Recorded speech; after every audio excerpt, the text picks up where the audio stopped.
తండ్రి అయిన దేవునికి కృతజ్ఞతాస్తుతులు. అదే విధముగా కూడి ఉన్న మీ అందరికీ కూడా మన ప్రభువును రక్షకుడినైన యేసుక్రీస్తు నామమున అందరికీ వందనాలు తెలియజేస్తూ ఉన్నాను.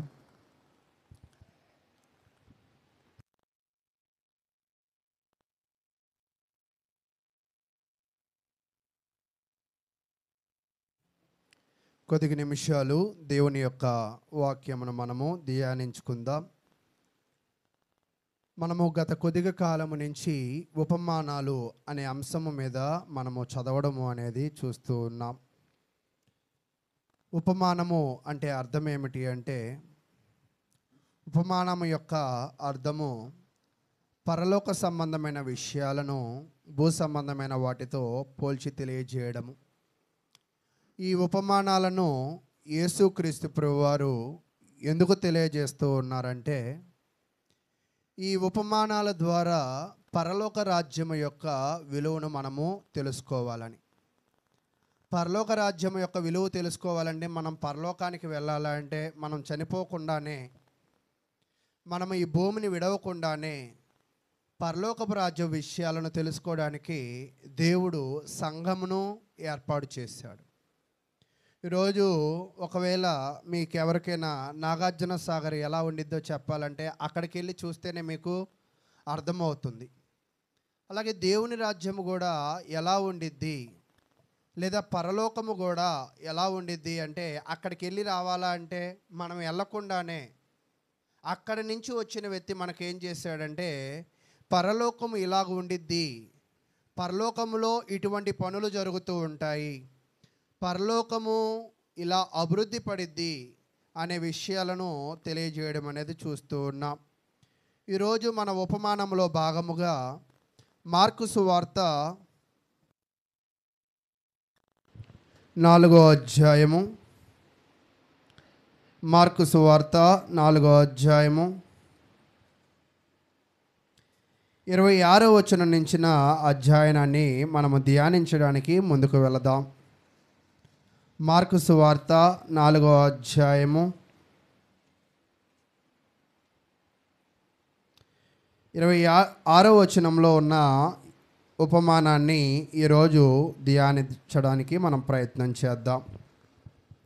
మరియు ఆయన, ఒక మనుష్యుడు భూమిలో విత్తనము చల్లి రాత్రింబగల్లో నిద్రపోవచ్చు, మేల్కొనుచుండగా వానికి తెలియని రీతిగా ఆ విత్తనము మొలిచి పెరిగినట్లే దేవుని రాజ్యము ఉన్నది. భూమి మొదట మొలకను, తరువాత వెన్నును, అటు తరువాత వెన్నులో ముదురు గింజలను తనంతట తానే పుట్టించును. అయితే ప్రియులారా, ఈరోజు ఈ యొక్క ఉపమానాన్ని మనము నేర్చుకోవడానికి ప్రయత్నం చేద్దాం. అయితే ఆశ్చర్యకరమైన విషయం ఏమిటి అంటే, కొన్ని ఉపమానాలు 4 సువార్తలో ఉంటాయి, కొన్ని ఉపమానాలు 2 సువార్తల్లో ఉంటాయి. కానీ ఇప్పుడు మనము ధ్యానించిన ఈ యొక్క ఉపమానము కేవలము ఈ మార్కు సువార్తలో మాత్రమే ఉన్నట్లుగా మనం చూస్తూ ఉన్నాం. ఈ ఉపమానము యొక్క అర్థం ఏమిటి అంటే, అక్కడ తెలియజేస్తూ ఉన్నాడు, ఒక మనుషుడు భూమిలో విత్తనము చల్లి. ఎక్కడ చల్లాడంట? భూమి పైన కాదు. చాలామంది ఏమనుకుంటారంటే, విత్తనం చల్లడం అంటే బొమ్మ చూసిన తర్వాత ఇలా జల్లుకుని వెళ్ళిపోయాడా అన్నట్లుగా ఉంటుంది కదా. కానీ ఇక్కడ చదివినప్పుడు భూమిలో అంటే ఖచ్చితంగా ఫలించే విధముగా లోపలికి దానిని ఏం చేశాడంటే చల్లిన వ్యక్తిగా మనకి కనపడుతూ ఉన్నాడు. భూమిలో విత్తనము చల్లి రాత్రింబగళ్ళు నిద్రపోవచ్చు. ఎవరు నిద్రపోతున్నారంట? విత్తనం నిద్రపోతుంది. ఎక్కడ? అక్కడ చెప్పింది విత్తనం గురించి కాదు. విత్తనం చల్లిన వాడు ఏం చేస్తాడంటే, విత్తనం చల్లేసి వెళ్ళిపోయాడు. వెళ్ళిపోయిన తర్వాత ఇతడు రాత్రింబగళ్ళు నిద్రపోవచ్చు, మేలుకొనుచుండగా వానికి తెలియని రీతిగా ఆ విత్తనము మొలిచి. అంటే ఇతను కేవలం ఏం మాత్రమే విత్తాడంటే, విత్తనం మాత్రమే విత్తాడు. ఈ విత్తనాన్ని ఎక్కడ విత్తాడు అంటే ఒక నేలలో విత్తాడు. అది కూడా ఎలాంటి నేల అంటే మన గత ఉపమానంలో కూడా చదివాం.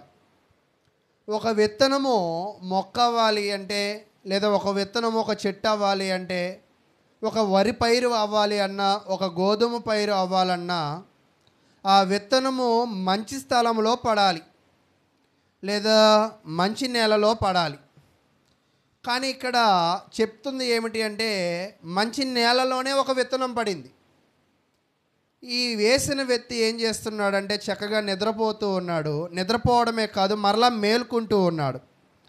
మేల్కుంటూ ఇక్కడ ఏం చెప్పాలని ప్రయత్నం చేస్తున్నాడంటే ఈ 27వ వచనము ఒక రైతు జీవితాన్ని చెప్తుంది. అంటే రైతు జీవితం ఎలాగ ఉంటుంది అంటే విత్తనం వేశాడు. అంటే ముందు విత్తనం వేయడానికి నేలను ముందుగా ఏం చేశాడంట, సిద్ధపరిచాడు.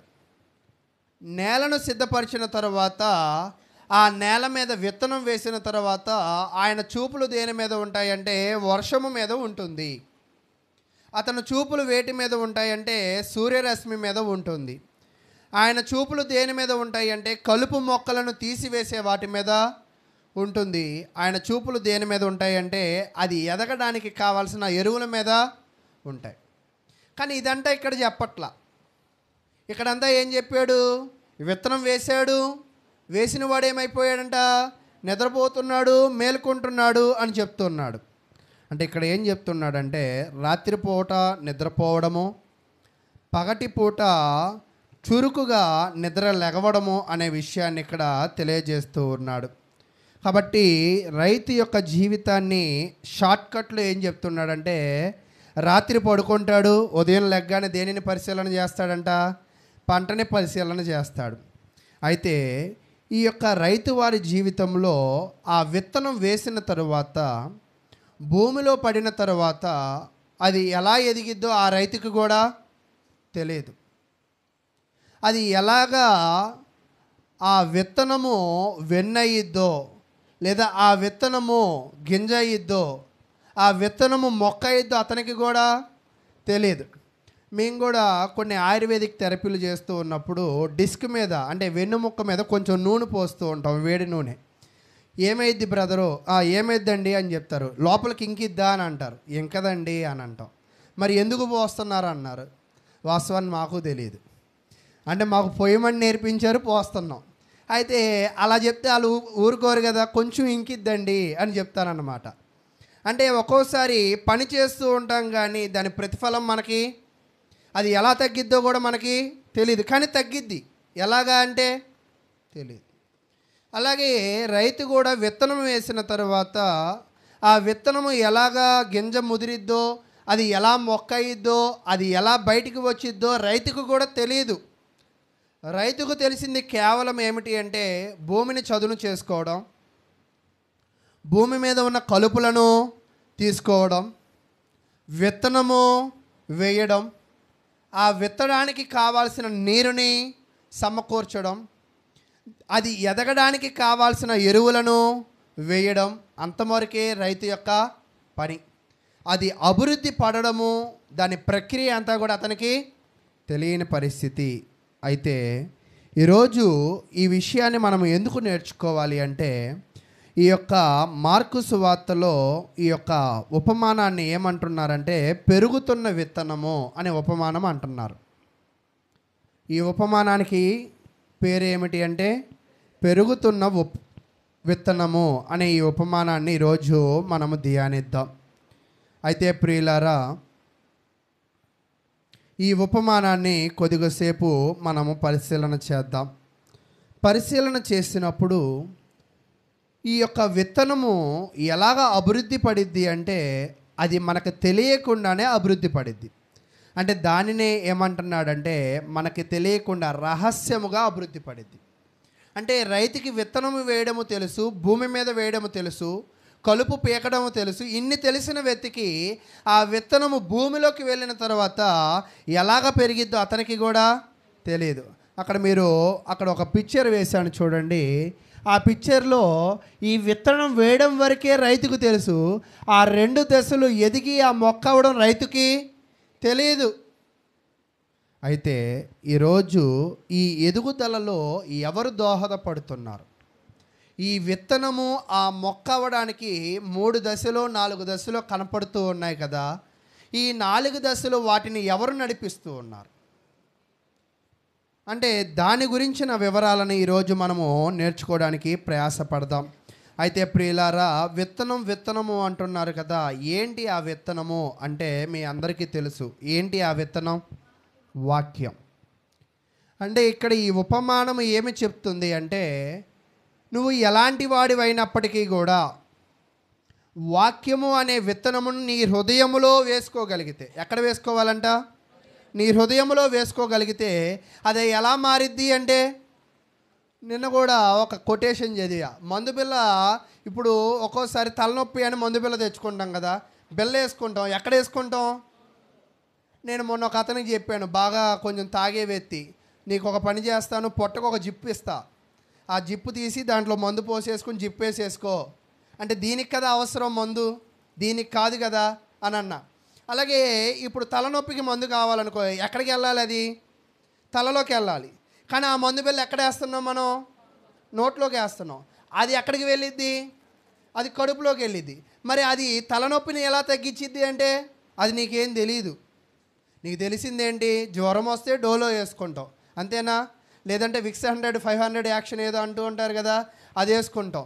ఒకవేళ దురదలు తుమ్ములు దగ్గులు వస్తే సిట్రజన్ అంటూ ఉంటారు కదా, అవి వేసుకుంటూ ఉంటాం.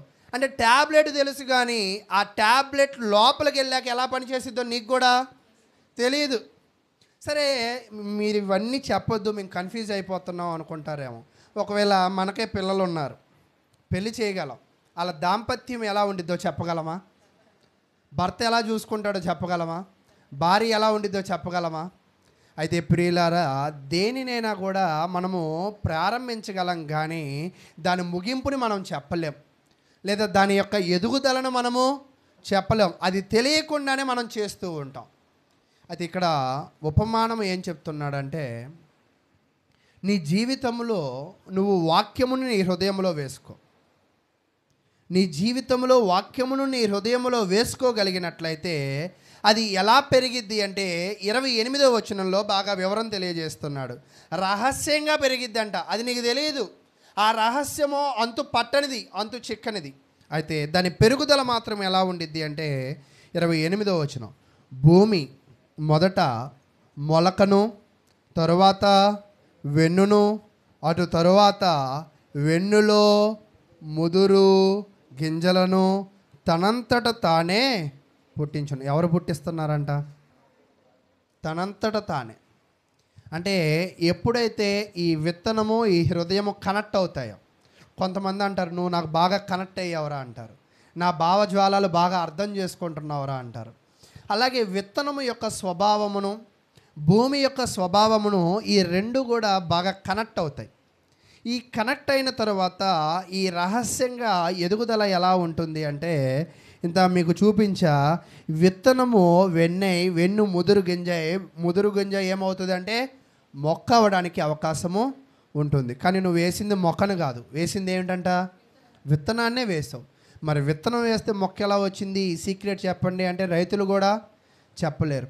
అలాగే మీరు అనుకోవచ్చు, ప్రార్థనకు వస్తే మా పిల్లలు ఎలా మారుతారు, ప్రార్థనకు వస్తే మాలో చెడు స్వభావాలు ఎలా పోతాయి, ప్రార్థనకు వస్తే మా లక్షణాలు ఎలాగ మారుతాయి అంటే, ఆ ప్రార్థనకు వచ్చిన తరువాత మారవు, కానీ ప్రార్థనలో చెప్పబడిన వాక్యమును నీ హృదయంలోకి వేసుకోగలిగితే. ఎక్కడ వేసుకోవాలంట? హృదయంలోకి వేసుకోవాలి. అయితే అప్పుడు ఖచ్చితంగా ఆ వాక్యము క్రమేపీ అంటే వెన్ను ముదురు గింజ ఎలాగ అయ్యిందో నీవు కూడా ఎదగడానికి అవకాశం ఉంటుందని దేవుని వాక్యం అయితే తెలియజేస్తూ ఉంది. అయితే ప్రియులారా, ఇక్కడ మరొక విషయాన్ని మనం చదువుదాం. చూడండి, లూకాసు వార్త 8వ అధ్యాయం.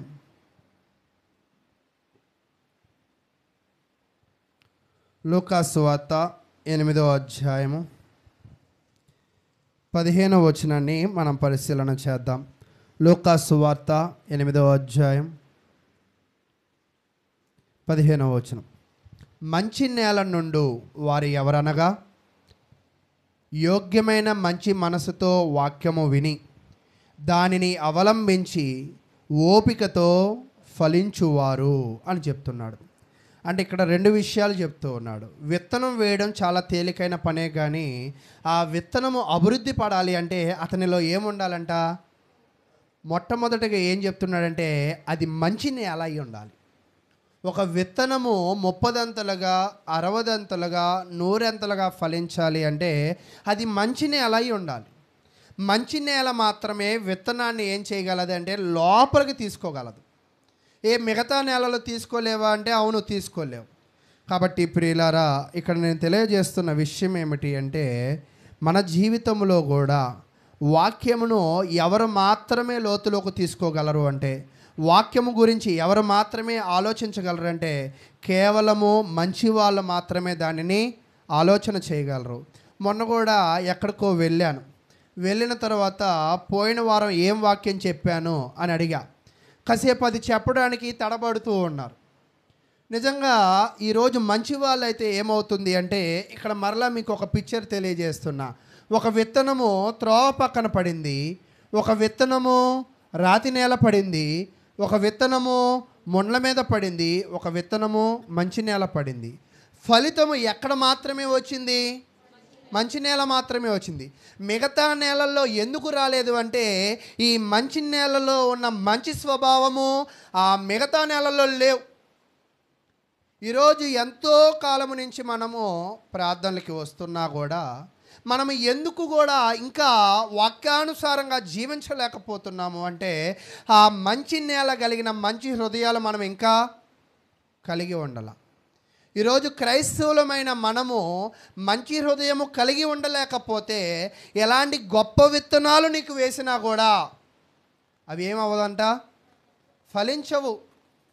ఒక గొప్ప విత్తనము ఫలించాలి అంటే అది నువ్వు ఎలా వినాలి అంటే మంచి హృదయంతో వినాలని దేవుని వాక్యం అయితే తెలియజేస్తుంది. ఆ మంచి హృదయము ఎలాంటి హృదయము అంట?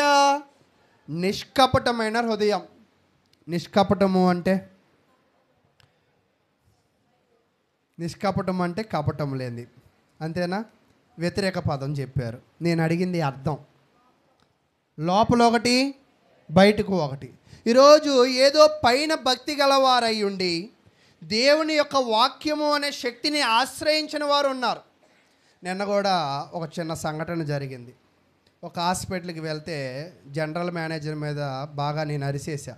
పక్కకు వచ్చాక, నువ్వు పాస్టర్ అంత కోపం ఉండొచ్చా నీకు అన్నాడు. పాస్టర్నే కానీ నాకు కొంచెం కోపం ఎక్కువ అని అన్నా.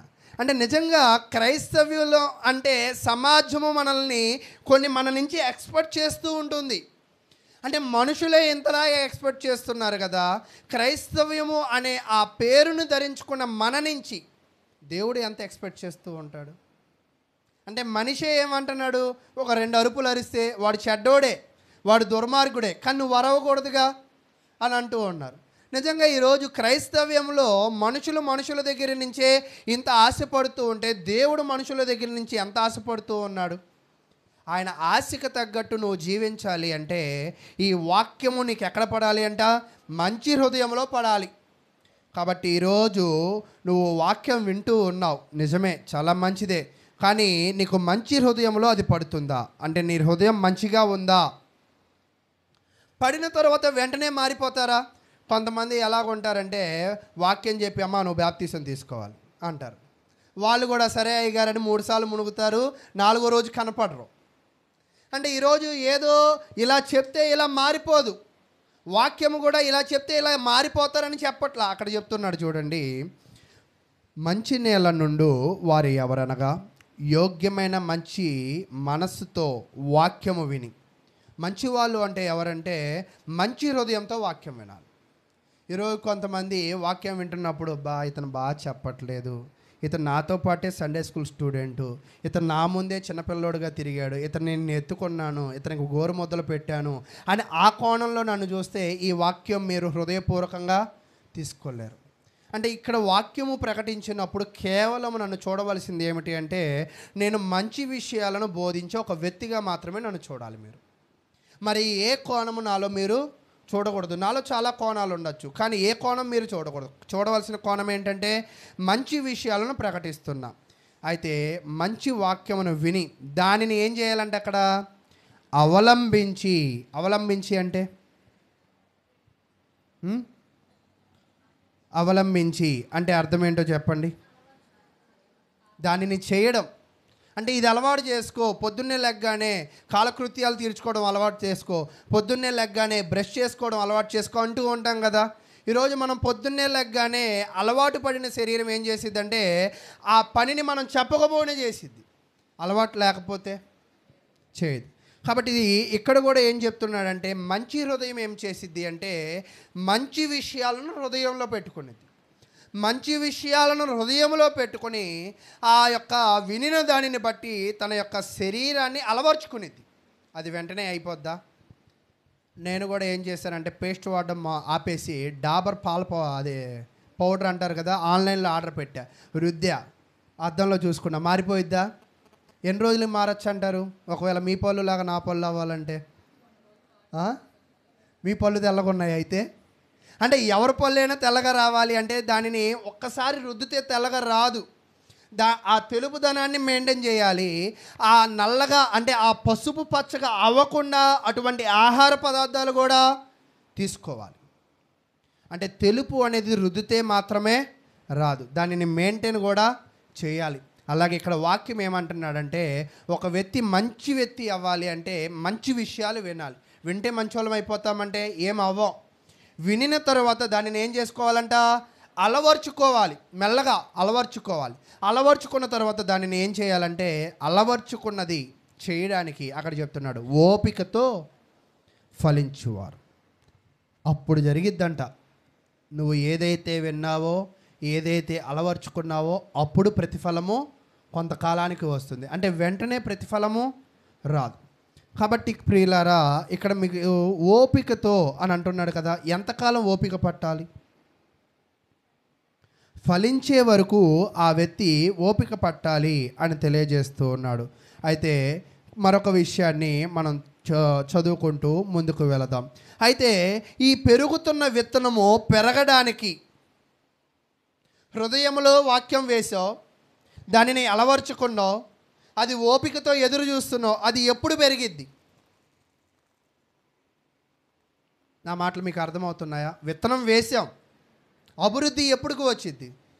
చాలామంది పంటలో చేసేవాళ్ళు ఇప్పుడు వేసాం కదా 3 నెలలకి ఏమొచ్చిద్ది, పంట వచ్చిద్ది అని చెప్పగలరు. అలాగే వాక్యం వేసాం కదా, వాక్యం మీరు విన్నారు కదా, వాక్యం మీరు గ్రహించారు కదా, మీరు ఎప్పుడు ఫలిస్తారంటే మీరేం చెప్పగలరు? పంట అయితే 3 నెలలకు వస్తుంది, మీరు ఎప్పటికి వస్తారు అంటే?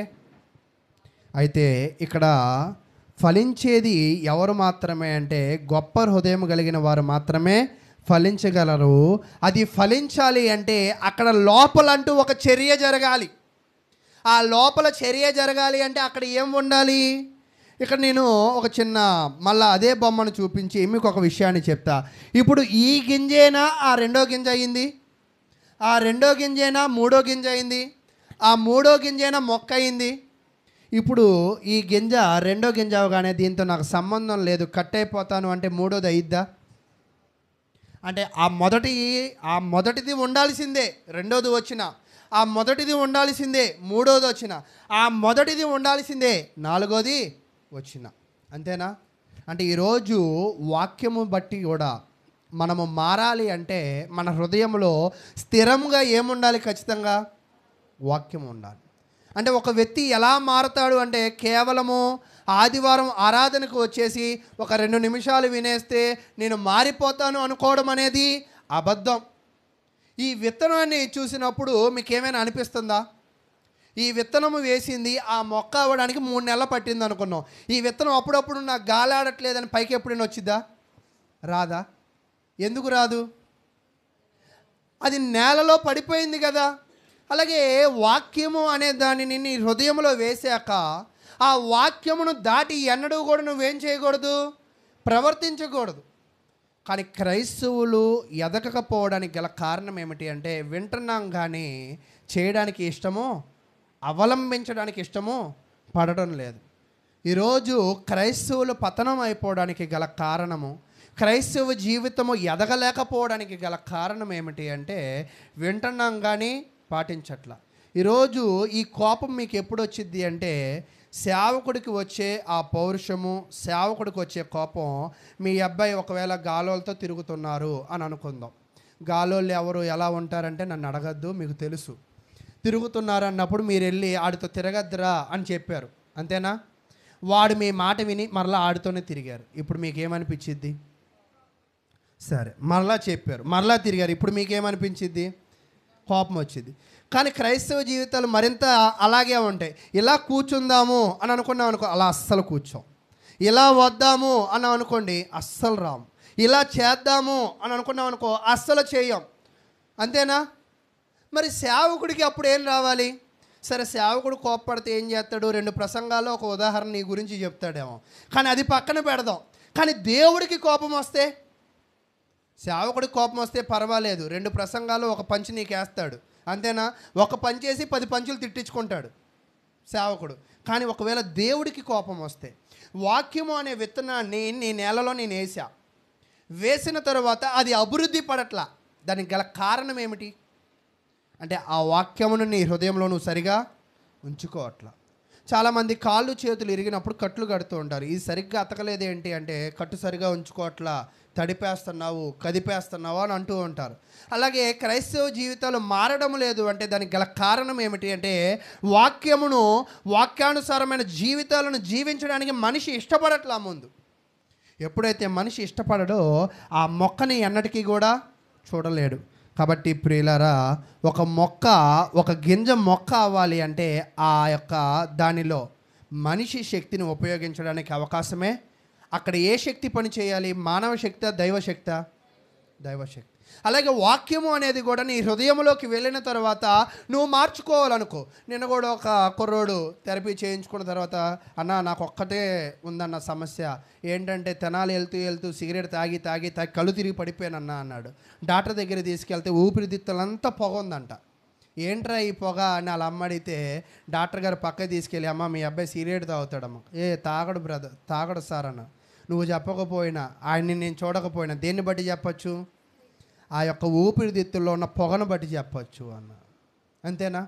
అలాగే ఈరోజు మనం ఎదగడము లేదు అనేది ఎలా చెప్పచ్చు అంటే, నీలో దైవశక్తి పనిచేయడం లేదు అనేది ఎలా చెప్పచ్చు? నువ్వు ఎదగడము లేదు అంటే నీలో వాక్యమే లేదు. నీలో వాక్యము లేదు అంటే నువ్వు మంచి హృదయం కలిగిన వాడివి కాదు. నువ్వు మంచి హృదయమే లేదు అంటే సరైన ఉద్దేశంతో వాక్యమే వినడం లేదు, దానిని అలవర్చుకోవాలన్న మనసే నీకు లేదు. కాబట్టి ప్రియులారా, మన ఎదుగుదల మీదే మన క్రైస్తవ జీవితం అయితే ఆధారపడిందని దేవుని వాక్యం అయితే తెలియజేస్తూ ఉంది. అయితే ఒక విషయాన్ని ఇక్కడ తెలియజేస్తూ ఉన్నాడు. చూడండి, నేను ఒక విషయాన్ని మీకు ఒక పిక్చర్గా తెలియజేస్తూ ఉన్నా. ఇదేంటో మీరు చెప్పగలరా? కారు, జాకీ, మనిషి మామూలుగా కారుని ఇలా ఎత్తాలంటే ఎత్తగలడా? కానీ జాకీ పెట్టి ఒక్కసారి 2 పుషప్లు ఇవ్వగానే కారు ఏమైంది? అలా పైకి లేసిద్ది.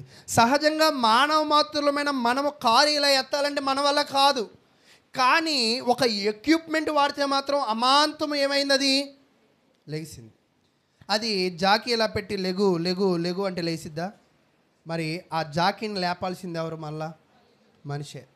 అలాగే మనిషి చేయలేనిది ఒక వస్తువు సహాయంతో దానిని మనం ఏం చేయగలుగుతాం. మనిషిగా మార్చుకోవాలంటే ఎప్పటికీ మార్చుకోలేడు. నేను ఈరోజు తాగకూడదు, నేను తిరగకూడదు, నువ్వు వచ్చేయకూడదు, నేను ఇచ్చేయకూడదు అంటే ఎప్పటికీ మారడు. కానీ మనిషిని మార్చాలి అంటే, కారుని ఎత్తడానికి జాకీ ఎలా వాడామో మనిషిని మార్చడానికి ఒకటి వాడాలి. ఏంటది చెప్పండి? దేవుని వాక్యం. అంటే సహజంగా నిన్ను నువ్వైతే మార్చుకోలేవు, కానీ దేవుని వాక్యం మాత్రం నిన్నేం చేయగలదంట? మార్చగలదు అని తెలియజేస్తూ ఉంది. అయితే దీనిలో ఉదాహరణగా మీకు నేను ఆ పిక్చర్ ద్వారా ఒక విషయాన్ని నేను తెలియజేస్తాను. ఏంటంటే దానిని ఎక్కువ వివరణ నేను మీకు ఇవ్వను, కానీ అక్కడ మొదటి బొమ్మ ఏంటో చెప్పగలరా? బైబుల్. రెండో బొమ్మ ఏంటో చెప్పగలరా? కొంతమంది చెప్తున్నారేంటి, కనపట్లేదా? జూమ్ చేయను, ఇంకా కనిపిస్తుంది. ఓకే. ఇంకో బొమ్మ ఏంటి? చర్చ్. Bible, arc, church. అంతేనా? సరే, బైబుల్ ఏం చెప్పిందంటే నోవాహుకి, చూద్దాం ఒక్కసారి దానిని మనం పరిశీలన చేయడానికి ప్రయత్నిద్దాం. చూడండి, ఆదికాండము ఎవరైనా యవనస్తులు చదవడానికి ప్రయత్నం చేయండి. ఆదికాండము 6వ అధ్యాయము 13వ వచనాన్ని మనం పరిశీలన చేద్దాం.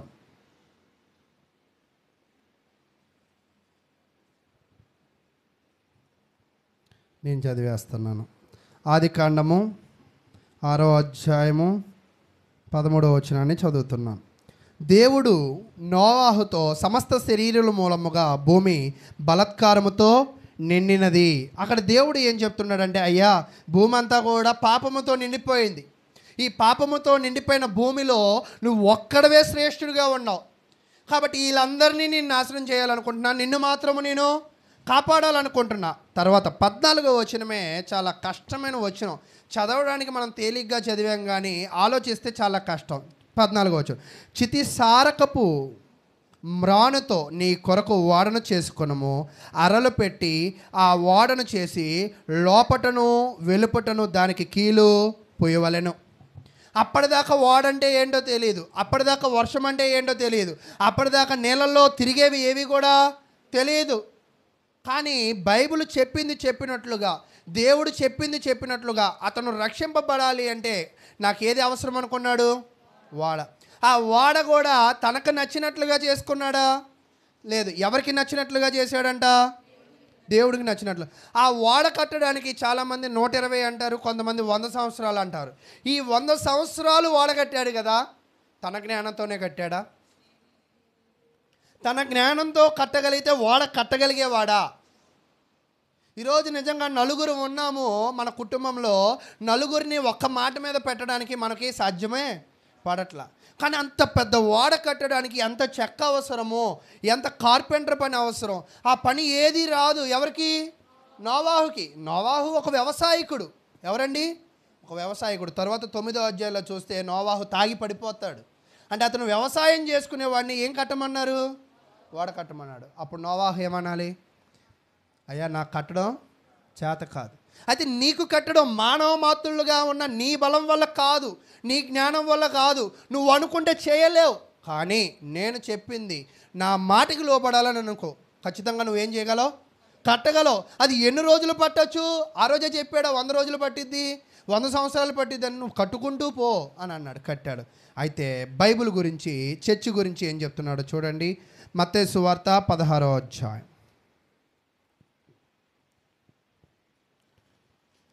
మత్తయి సువార్త 16వ అధ్యాయము 18వ వచనాన్ని చదువుతున్నా. మరియు నీవు పేతురువు, ఈ బండ మీద నా సంఘమును కట్టుదును, పాతాళలో ఒక ద్వారములు దాని ఎదుట నిలువ నేరవని నేను నీతో చెప్పుచున్నాను.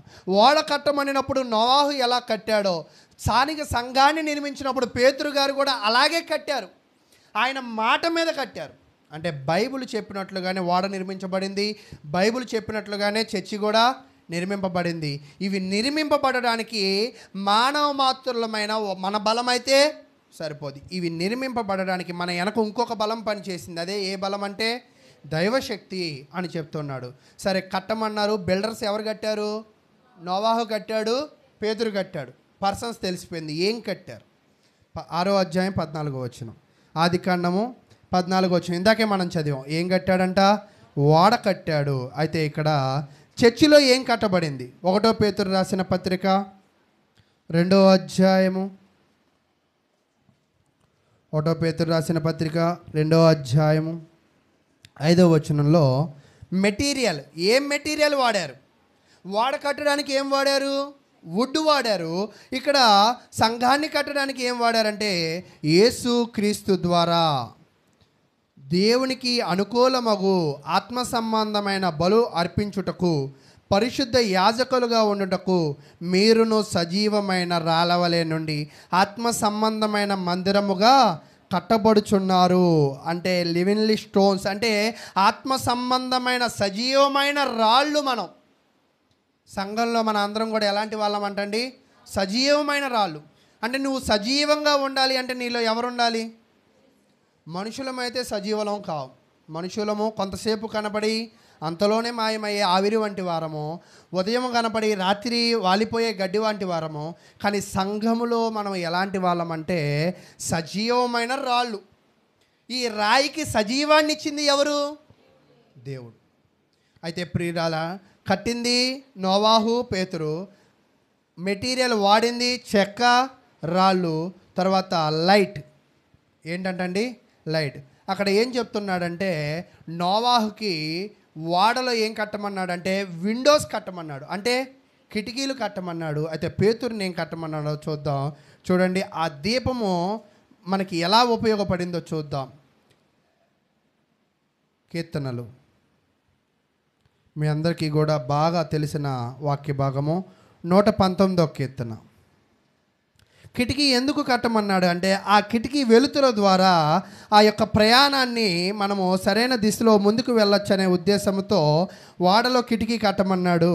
అలాగే సంఘం కూడా వాడ నడిపించాలి అంటే లోపల నుంచి వచ్చే వెలుతురు బట్టే ఎటు వెళ్ళాలో మనం చేయగలం. అలాగే సంఘాన్ని కూడా ఎలా నడిపించాలంటే కీర్తనలో 119వ కీర్తన 5వ వచనం, నీ వాక్యము నా పాదములకు దీపమును నా త్రోవకు వెలుగునై ఉన్నది. ఈరోజు సంఘాన్ని ఓడను నడిపించడానికి కిటికీని ఎంచుకున్నాడు దేవుడు. సంఘాన్ని నడిపించడానికి దేవుడు ఏమి ఎంచుకున్నాడు అంటే వాక్యమే. ఈరోజు సంఘంలో నాకు ఇది నచ్చింది, నాకు అది నచ్చింది అంటే నీకు నచ్చినట్లుగానో నాకు నచ్చినట్లుగానో సంఘాన్ని మనం ఎన్నడూ కూడా ఏం చేయకూడదంట, నడిపించకూడదు. కీర్తనలో 119వ కీర్తన 105వ వచనంలో ఏం చెప్తున్నాడంటే నీ వాక్యము నా పాదములకు దీపము, అంటే సంఘానికి దీపము.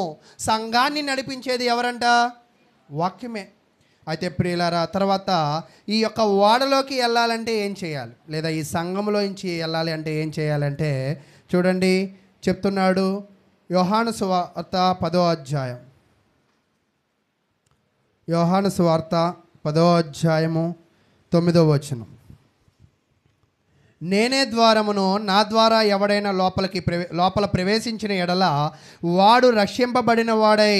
యోహాను సువార్త 10వ అధ్యాయం 9వ వచనం, లోపలికి పోవచ్చు బయటికి వచ్చుచు మేత మేయిచు నుండెను. ఒక వ్యక్తి సంఘంలోకి వెళ్ళి రక్షింపబడాలి అంటే ఎవరి ద్వారా మాత్రమేనంట? క్రీస్తు ద్వారానే. అంటే ఇక్కడ నేను ఇప్పటిదాకా ఎందుకు ఈ విషయాలన్నీ చెప్తున్నాను అంటే మన అందరము కూడా మన జీవితంలో ఆయన మాటికి ఒకవేళ లోబడగలిగినట్లయితే ఆయనే మనలను సజీవమైన రాళ్ళుగా మారుస్తాడు. ఆయన వెలుగు మనల్ని నడిపిస్తూ ఉంది. ఆ క్రీస్తు ద్వారానే మనం ఏమవుతామంట? దేవుని సంఘములోకి చేరడానికి అవకాశము ఉంది. ఒకవేళ క్రీస్తుని నమ్మకపోతే, క్రీస్తు వాక్యమును ఒకవేళ నీ హృదయంలో సరైన విధముగా వేయకపోతే, ఇప్పటిదాకా నేను ఈ విషయాలన్నీ ఎందుకు చెప్పానంటే మీకు చెప్పా, విత్తనము అనేది సరిగ్గా మన హృదయంలో వేసుకోకపోతే, వేసుకున్న వ్యక్తిని ఏమన్నారంటే అపోస్తుల కార్యం 11:26లో క్రిస్టియన్ అన్నారు. ఒక వ్యక్తి క్రిస్టియన్ ఎప్పుడు అవుతాడు అంటే దేవుని మాటలు హృదయంలో వేసుకుని దానిని అవలంబించి ఓర్పుతో తన క్రియలను పరిశీలన చేసుకున్న వ్యక్తిని ఏమంటారంటే క్రైస్తవుడు అంటారు. మొట్టమొదటిగా అంతియొక్కలో ఉన్న వ్యక్తులను ఏమన్నారంట? క్రైస్తవులు అన్నారు. అయితే ఈ మామూలు వ్యక్తిని క్రైస్తవుడుగా చేసింది ఎవరు? వాక్యం. ఈ మామూలు వ్యక్తిని క్రైస్తవుడుగా పరలోక రాజ్యంలో వారసుడుగా చేసింది ఎవరంటే క్రీస్తు. ఈ మామూలు వ్యక్తిని తన జీవితంలో నడిపించింది ఎవరంటే వాక్యం. అంటే వాక్యము నీ జీవితంలో ఎంత ప్రాధాన్యమైనదో నువ్వు నేర్చుకోవాలి. కాబట్టి ప్రియులారా, ఇందాక మందుల గురించి చెప్పి మీకు సగం పొట్ట దగ్గరే ఆపా. మందు ఇలా నోట్లో వేసుకున్న తర్వాత ఎక్కడికి వెళ్ళిద్ది? ఈ పొట్టలోకి వెళ్తే ఇక్కడ నొప్పి ఎలా తగ్గిద్ది? ఇప్పుడు చాలామంది తలనొప్పి అంటే మోకాలికి నూనె రాసుకుంటారా? అదేంటి? ఎందుకు రాసుకో? అలాగే తలనొప్పి అంటే మందు ఎక్కడ వేస్తున్నావు? నోట్లోకి వేస్తున్నావు. ఎక్కడికి వెళ్ళిద్ది? పొట్టలోకి వెళ్ళిద్ది. ఆ పొట్టలోకి వెళ్ళిన తర్వాత లోపల జరిగేది ఏంటంటే గుండెకు ఆ మందుని రక్తము ద్వారా పంపించి ఆ రక్తము ఎక్కడైతే బలహీనత ఉందో ఆ బలహీనత చోటకి ఆ మందుని అది పంపిస్తుంది అని తెలియజేస్తూ ఉన్నారు. కాబట్టి ప్రియులారా, ఈ వాక్యము కూడా నీ హృదయంలో వేసుకోగలిగితే, అదేంటండి మరి మందు బిళ్ళ వేసుకోవడానికి నోరు ఉంది, వాక్యం వేసుకోవడానికి నాకేముంది అంటే ఆ వాక్యము బాగా వినడానికి దేవుడు నీకు ఈ చెవులను ఇచ్చాడు. కానీ ఈ చెవులను వాక్యము వినడానికి కాకుండా మిగతా ఇతరమైన వాటిని వినడానికి, మిగతా ఇతరమైన వాటిని మనము అనుసరించడానికి ఈ శరీర అవయవాలను మనము ఉపయోగిస్తూ ఉన్నాం. కాబట్టి ఈరోజు నీ హృదయంలో వాక్యము ఉంటే నువ్వు ఆత్మ సంబంధమైన ఒక వ్యక్తిగా కనపడతావు. నీ హృదయంలో వాక్యము ఉంటే ఒక క్రిస్టియన్గా కనపడతావు. నువ్వు నీ హృదయంలో వాక్యము ఉంటే నీ జీవితంలో క్రీస్తు స్వారూప్యంలో నువ్వు ఉండగలుగుతావు అని తెలియజేస్తూ ఉన్నాను. అయితే ప్రియులారా, మీకు అర్థమైంది ఇప్పటిదాకా నిన్ను నువ్వైతే మార్చుకోలేవు, కానీ వాక్యం అయితే మార్చగలవు. నీ శక్తితో నిన్ను నువ్వు మార్చుకోలేవు, దైవశక్తితో అయితే నిన్ను నువ్వు మార్చుకోగలవు. కాబట్టి ఈరోజు నీ జీవితంలో మారాలి, ఇది మార్చుకోవాలి, అది మార్చుకోవాలని నువ్వు ఎంత ప్రయత్నం చేసినా నీ వల్ల అయితే కాదు. ఎవరి వల్ల మాత్రమే అయ్యిద్ది అంటే దైవశక్తి వల్ల మాత్రమే అయ్యిద్ది. విత్తనము ఒకవేళ నేలపైన ఉంచి పండు 3 నెలలు కాదు, నీకు 6 నెలలు టైం ఇస్తానన్నా అది పండదు. ఎప్పుడు పండిద్ది అంటే భూమిలోకి వెళితేనే. ఈరోజు అలాగే వాక్యము కేవలం చెవుతో వింటేనే పని అవ్వదు. ఆ చెవులో వినింది దేనిని తాకాలంట? ఈ హృదయాన్ని తాకాలి. ఈ హృదయాన్ని ఈ వాక్యం తాకినప్పుడు ఈ కనెక్షన్ ఎలా ఉందండి? ఇక్కడికి ఏదైనా పైప్ ఉందా అంటే నేను చెప్పలేను. ఈ చేతిలో చేసే పనిని ఈ హృదయం గ్రహించిద్ది, ఈ కంటితో చూసే పనిని ఈ హృదయం గ్రహించిద్ది. ఒక్కోసారి మొన్న కూడా ఏదో ఒక సంఘటన, ఒక చిన్న పిక్చర్ చూస్తేనే కళ్ళలో నీళ్లు తిరిగాయి. చూసింది ఎవరు? కళ్ళు. ఏడ్చింది ఎవరు? కళ్ళు. చూసింది కళ్ళే, ఏడ్చింది కళ్ళే. కళ్ళలో నీళ్ళు ఎలా వచ్చాయంటే అది ఎవరివ్వాలి? ఆ భావజ్వాలాన్ని ఎవరివ్వాలి? ఆ హృదయం కలిగించాలి. కొంతమంది అంటాం నీది రాతి గుండెరా అంటారు. నిజంగా ఒక్కోసారి మూర్ఖులుగా కనపడతారు కొంతమంది. అలా చేద్దామంటే అలా చేయరు. వాళ్ళని చూస్తే ఏమనిపించిద్ది అంటే వాళ్ళల్లో ఏం పని చేయట్లేదు అంటే దైవశక్తి పని చేయట్లేదు. ఈరోజు ఒక వ్యక్తి మారాలి అంటే ఆ మార్పు మనిషి వల్ల అయితే సాధ్యపడదు. ఎలా మారతారనేది కూడా మీకు అర్థం కాదు. వాక్యమును నీ హృదయంలో వేసుకో, వాక్యమును నువ్వు చెవితో గ్రహించు. ఆ వాక్యానుసారంగా నీ అవయవాలతో జీవించడానికి దాన్ని నువ్వు అలవర్చుకో. మార్పు దానంతట అదే వచ్చిద్దని దేవుని వాక్యం అయితే తెలియజేస్తున్నారు. కాబట్టి ప్రియులారా, ఇప్పటిదాకా నేనేం చెప్పానంటే మానవ శక్తితో కానిది దైవశక్తితో అవుతుందని దేవుని వాక్యం అయితే తెలియజేస్తూ ఉంది. చూడండి, 1 పేతురు రాసిన పత్రిక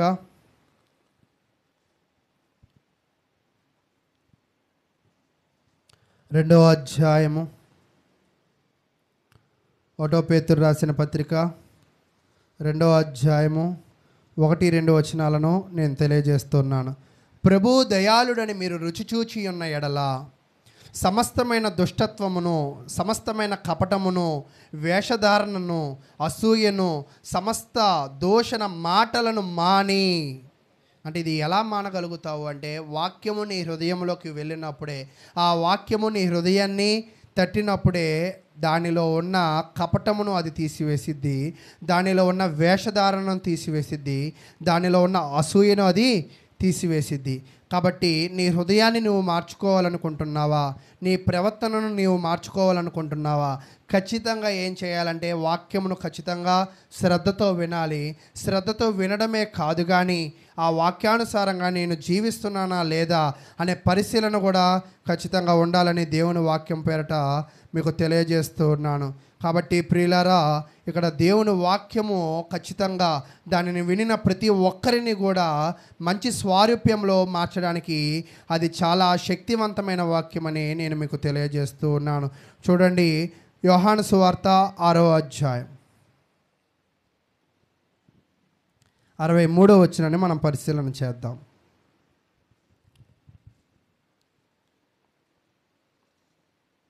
యోహాను సువార్త 6వ అధ్యాయము 63. ఆత్మయే జీవింపచేయుచున్నది, శరీరము కేవలము నిష్ప్రయోజనము. నేను మీతో చెప్పిన మాటలు ఆత్మయు జీవమునై ఉన్నవి కానీ. అంటే దేవుని మాటలు ఒకవేళ ఈ శరీరాన్ని పెంచడానికి చాలా పిజ్జాలు, బర్గర్లు, నిజంగా చాలా మాంసపు ఆహారాలు, చాలా బలమైన ఆహారాలతో ఈ శరీరాన్ని పోషిస్తున్నావేమో. ఈ శరీరం అయితే నిష్ప్రయోజనం. ఈ శరీరమే బలమైనది అని దీనికి చాలా మేత వేస్తున్నావు కదా, ఇదైతే ఎక్కువ కాలము ఉండదు. కానీ నీలో ఉన్న ఆత్మ మాత్రము ఎలాంటిది అంటే అది చాలా శాశ్వతము కలిగి ఉన్నది. దానికి జీవాన్ని ఎవరు కలిగిస్తారంటే దేవుని మాటలే దానికి జీవాన్ని కలిగిస్తాయని తెలియజేస్తూ ఉన్నారు. కాబట్టి ఇప్పటిదాకా నేను చెప్పిన విషయాలు, దేవుని వాక్యాన్ని మీరు మంచి హృదయంతో వినాలి, మంచి హృదయంతో దాన్ని అలవర్చుకోవాలి, దాని ప్రకారంగా జీవించే ప్రయత్నము ఓపికతో దానిని పసిగట్టాలి. అప్పుడు అదే తనంతట తానే అది నిన్నేం చేసిద్దంట, మార్చిద్ది అని దేవుని వాక్యం అయితే తెలియజేస్తూ ఉన్నారు. కాబట్టి ఈరోజు మన జీవితంలో మనము మారాలి అని ఎవరైతే అనుకుంటున్నారో, జీవితంలో బాగుపడాలి అని ఎవరైతే అనుకుంటున్నారో వాళ్ళు ఖచ్చితంగా చేయవలసిన పనులను తెలియజేస్తూ ఉన్నాడు. చూడండి, అపోస్తుల కార్యములు 17వ అధ్యాయం.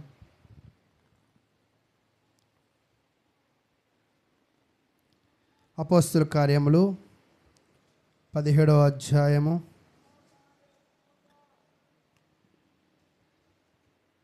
11వ వచనాన్ని చదువుకుందాం. అపోస్తుల కార్యములు 17వ అధ్యాయము 11వ వచనం. వీరు దెస్సలోనికలో ఉన్న వారి కంటే గనులై ఉండిరి. అంటే అక్కడ ఉన్న జనాలు దెస్సలోనికలో ఉన్న వారి కంటే గొప్పవాళ్ళు. ఎలా గొప్పవాళ్ళు అయ్యారు అక్కడ చెప్తున్నారు. గనుక ఆసక్తితో వాక్యము అంగీకరించి. ఎందుకు గనులయ్యారంట? ఆసక్తితో వాక్యము. ఈరోజు నువ్వెందుకు మారలేకపోతున్నావు, నువ్వెందుకు గొప్ప స్థితిలోకి వెళ్ళలేకపోతున్నావు అంటే వాక్యమును ఆసక్తితో వినలేకపోతున్నావు. ఏ వ్యక్తి అయితే వాక్యమును ఆసక్తితో వినగలుగుతాడో, ఆసక్తితో దానిని అంగీకరించగలుగుతారో అక్కడ చెప్తున్నాడు, పౌలును శీలయును చెప్పిన సంగతులను అలాగున్నవో లేవో అని ప్రతి దినము లేఖనములను పరిశోధించుచూ వచ్చిరి. ఇక్కడ మీరు నేర్చుకోవాల్సిన ఒక కీలకమైన విషయం, అక్కడ ప్రతిరోజు వాక్యం ఎవరెవరు చెప్తున్నారంట? పౌలు శీలలు. ప్రతిరోజు వాక్యం ఎవరు వింటున్నారంట? ఈరోజు నిజంగా ప్రతిరోజు వాక్యం వినేవాళ్ళు ఉన్నారా? అందుకే ఈ సిఎస్ఐ కొన్ని చర్చిల్లో ఏం చేస్తారంటే వెంటే విన్నారు అని పొద్దున్నే 5 గంటలకి వాక్యం ప్రకటిస్తూ ఉంటారు. అసలు పొద్దున్నే ఎవరు లేకపోయినా ఆ వాక్యం ఏమైంది? మోగుతూనే ఉంటుంది. కాబట్టి ప్రియులారా, వాక్యము మోగుతూ ఉంది, సువాక్తికుడి ద్వారా మోగుతూ ఉంది. వాక్యము బైబిల్ ద్వారా తెలియజేయబడుతుంది. దానికి లోబడ్డావా? నోవాహులాగా విధేయుడిగా జీవించావా? ఓపికతో దానిని నిర్మించావా? దేవుడు నిన్ను దీవిస్తాడు. ఒకవేళ అలా జీవించలేదా, ఖచ్చితంగా నీ జీవితంలో నువ్వు నష్టపోవడానికి అవకాశం ఎక్కువైతే ఉన్నదని దేవుని వాక్యం అయితే తెలియజేస్తూ ఉంది.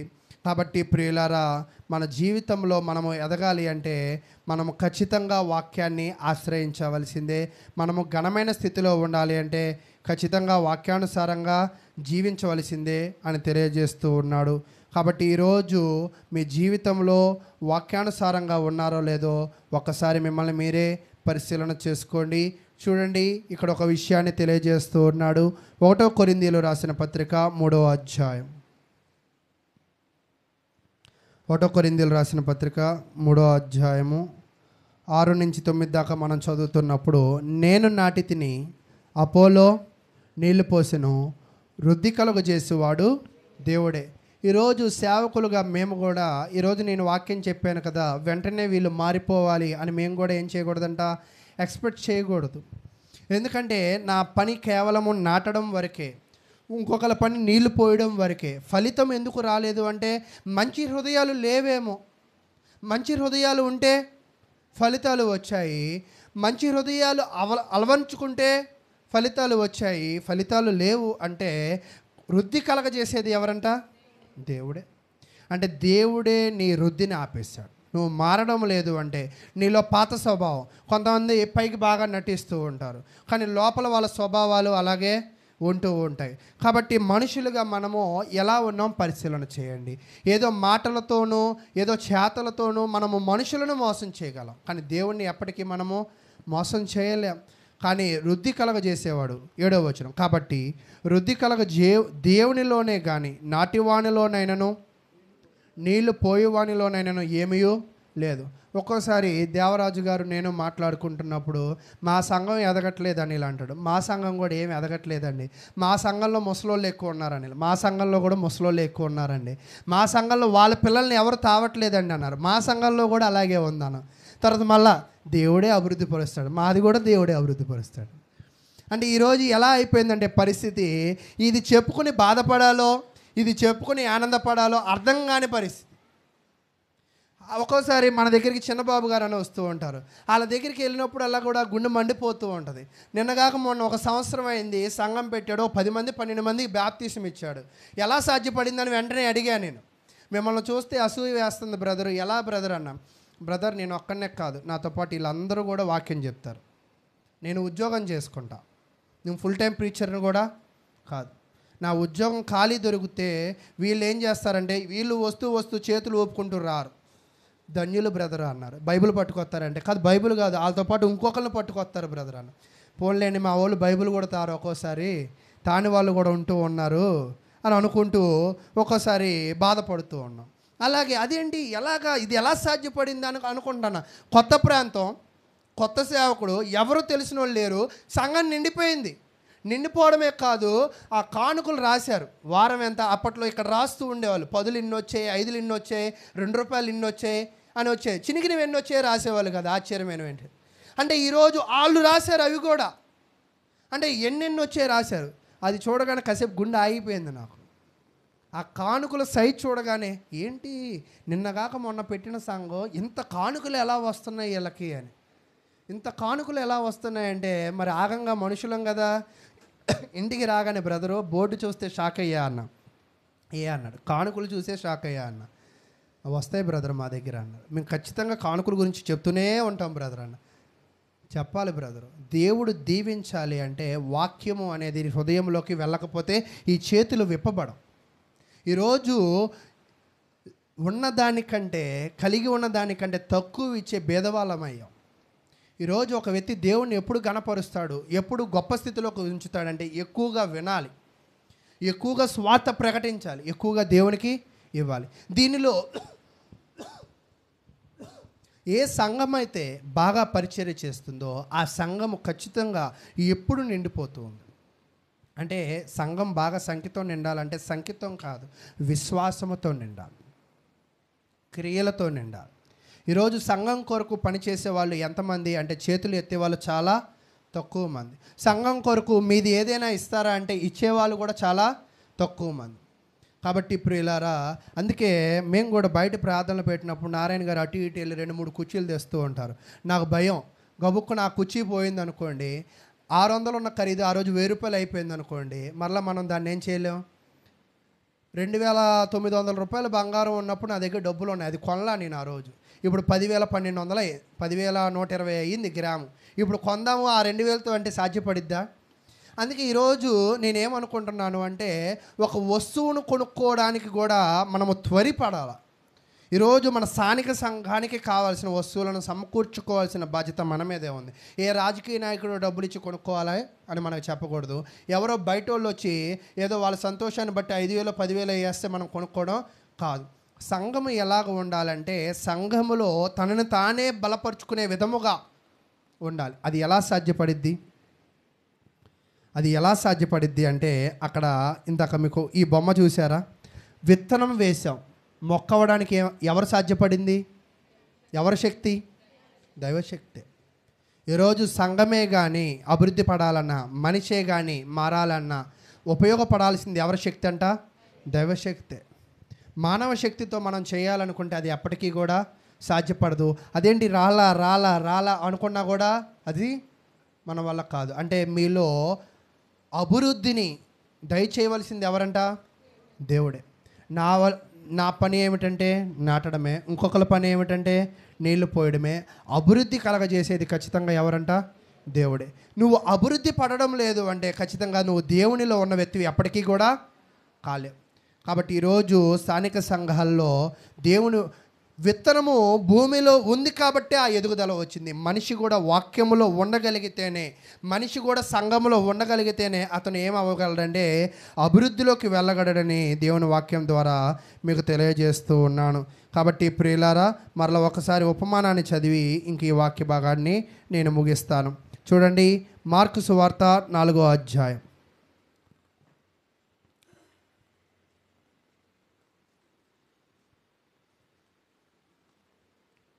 మార్కు సువార్త 4వ అధ్యాయము 26 నుంచి. మరియు ఆయన ఒక మనుషుడు భూమిలో విత్తనము చల్లి. అంటే ఇక్కడ మనుషుడు అంటే ఎవరని అనుకోవాలి మీరు? సేవకుడు. విత్తనం చల్లి అంటే ఏం చల్లాడు? వాక్యముని. ఎక్కడ చల్లాడు? సంఘంలో జల్లాడు. తర్వాత రాత్రింబవలు నిద్రపోవచ్చు, మేలుకొనుచుండగా. అంటే చాలామంది అంటాడు, ఈ సేవకుడు భలే పనే, ఆదివారం వచ్చే వాక్యం చెప్తున్నాడు, మిగతా పనులు ఏం పెట్టుకోవట్లేదంటే. అలాగా సేవకుడు చేసినప్పటికీ కూడా వానికి తెలియని రీతిగా ఆ విత్తనము మొలిచి పెరిగినట్లు దేవుని రాజ్యము ఉంది. ఈరోజు సేవకుడు కేవలం వాక్యం చెప్పి వెళ్ళిపోయినా కూడా ఆ సంఘం ఏమవ్వాలంట? అభివృద్ధి చెందాలి. అలా అభివృద్ధి చెందింది అంటే ఆ దేవుని, అక్కడ చెప్తున్నాడు, మొలిచి పెరుగునట్లు దేవుని రాజ్యం ఉన్నది. అంటే దేవుని రాజ్యం అయితే ఏమైంది అంట? మొలిచి పెరిగిద్ది. ఆ రాజ్యంలో ఎవరు ఉంటారు? దేవుని వారసులు ఉంటారు. అది మొలిచి పెరగడం లేదు అంటే దానిలో ఎవరు లేరు? దేవుని వారసులు లేరు. అంటే సంఘము పెరగడం లేదు అంటే దేవుని సంఘముగా ఇది పరిగణించబడదు. దేవుని సంఘములో దేవుని రాజ్యముగా ఇది పరిగణించబడదు. నువ్వు క్రమముగా ఆరాధనలో పాలు పంచుకోవట్లేదంటే నువ్వు రాజ్య వారసుడు అన్నిటికీ కూడా కాలేరు. చాలామంది అనుకుంటుంటారు, నా బాధ దేవుడికి తెలుసు. నీ బాధ దేవుడికి తెలుసు. దేవుడికి తెలుసు 5 ఇచ్చినోడు 5 సంపాదిస్తాడు, 2 ఇచ్చినోడు 2 సంపాదిస్తాడు, 1 ఇచ్చినోడు 1 సంపాదించగలడు. కానీ దీనిలో ఎవరిని ఆశీర్వదించాడు దేవుడు? 5 2. ఏ దేవుడికి తెలీదా? రూపాయితో రూపాయి సంపాదించలేమని తెలుసు. కానీ తన ప్రయత్నం ఏమైంది? చేశాడా లేదా? ఈరోజు నీ జీవితంలో ఇంత వాక్యం వింటున్నావు కదా, మారే ప్రయత్నం ఏమైనా చేసావా? అవలంబించుకునే ప్రయత్నం ఏమైనా చేసావా? శ్రద్ధగా గ్రహించే ప్రయత్నం ఏమైనా చేసావా? లేదా సమస్తమైన లోపమును, కపటమును, సమస్తమైన దోషణను అవన్నీ నీ హృదయంలో ఉంచుకొని కేవలము పైకి బత్తి కలిగే వారిగా ఆదివారం మాత్రమే క్రైస్తవుడిగా కనపడుతున్నావు? అలా కనపడినట్లయితే కింద చెప్తున్నాడు చూడండి, భూమి మొదట మొలకను, తర్వాత వెన్నును, అటు తర్వాత వెన్నులో ముదురు గింజలను తనంతట తానే పుట్టించును. వాక్యం అయితే ఏం చేసిద్ది అంటే క్రమేపీ నిన్ను అభివృద్ధి పరుస్తుంది. దేవుని రాజ్యవారసులు కూడా క్రమేపీ ఏమవుతారంట? అభివృద్ధి పడుతూ ఉంటారు. అయితే 29వ వచనం, పంట పండినప్పుడు కోతకాలం వచ్చిందని సెజ్జిగాడు వెంటనే కొడవలి పెట్టి కోయినని చెప్పాను. కాబట్టి ప్రియులారా, ఈరోజు కోతకాలం ఎప్పుడో మనకైతే తెలియదు. ఒకవేళ పంట మంచిదైతే దేవుడు నీ జీవితానికి విలువనిస్తాడు, పంట చెడ్డదైతే దానిని అగ్నితో కాల్చివేస్తాడని దేవుని వాక్యం అయితే తెలియజేస్తుంది. దీనిని ప్రకటన గ్రంథంలో ఒక విషయం చెప్పి వాక్యాన్ని ముగిస్తాను. ప్రకటన గ్రంథము 6వ అధ్యాయం 9వ వచనం. ప్రకటన గ్రంథము 6వ అధ్యాయము 9వ వచనం. ఆయన 5వ ముద్రను విప్పినప్పుడు దేవుని వాక్యము నిమిత్తమును తామిచ్చిన సాక్ష్యము నిమిత్తమును వధింపబడిన వారి ఆత్మలను బలిపీఠం క్రింద చూచితిని. బలిపీఠం కింద ఏమయ్యారంట? వధింపబడ్డారు. వారు, నాదా, సత్యస్వరూపి, పరిశుద్ధుడా, ఎందాక తీర్పు తీర్చకయో మా రక్తము నిమిత్తము భూనివాసులకు ప్రతిదండన చేయికి ఉంది అని బిగ్గరగా కేకలు వేసిరి. తెల్లని వస్త్రము వారిలో ప్రతివానికి ఇవ్వబడిను, మరియు వారి వలనే చంపబడబో వారి సహదాసుల యొక్కయో సహోదరుల యొక్కయో లెక్క పూర్తి అగు వరకు ఇంకొంచెము కాలము విశ్రమింపవలనని వారితో చెప్పబడెను. అంటే ఇక్కడ ఏం చెప్తున్నాడు అంటే, మనుషులందరూ మారడానికి దేవుడు మరొక అవకాశం ఇస్తున్నాడు. ఈ అవకాశాన్ని కూడా మీరు సద్వినియోగం పరచుకోకపోతే, ఈ అవకాశాన్ని బట్టి కూడా మీరు దేవుని రాజ్య వారసులు కాలేకపోతే ఖచ్చితంగా నీవు నీ జీవితము నశింపబోయే అవకాశం ఉండిద్దని దేవుని వాక్యము చేత మిమ్మల్ని నేను హెచ్చరిస్తూ నన్ను నేను హెచ్చరించుకొనుచు, మరలా మీరు వాక్యాన్ని ఒకసారి రివిజన్ చేస్తున్నట్లయితే, రాసుకుంది ఒకసారి చదువుకున్నట్లయితే మీకు దేవుడు మరింత మేలును దయచేస్తారని కోరుకుంటూ, మరి ఇప్పటి వరకు ఓపికగా ఉన్న మీ అందరికీ ప్రభు నామమున వందనాలు తెలియజేస్తూ ఉన్నాను.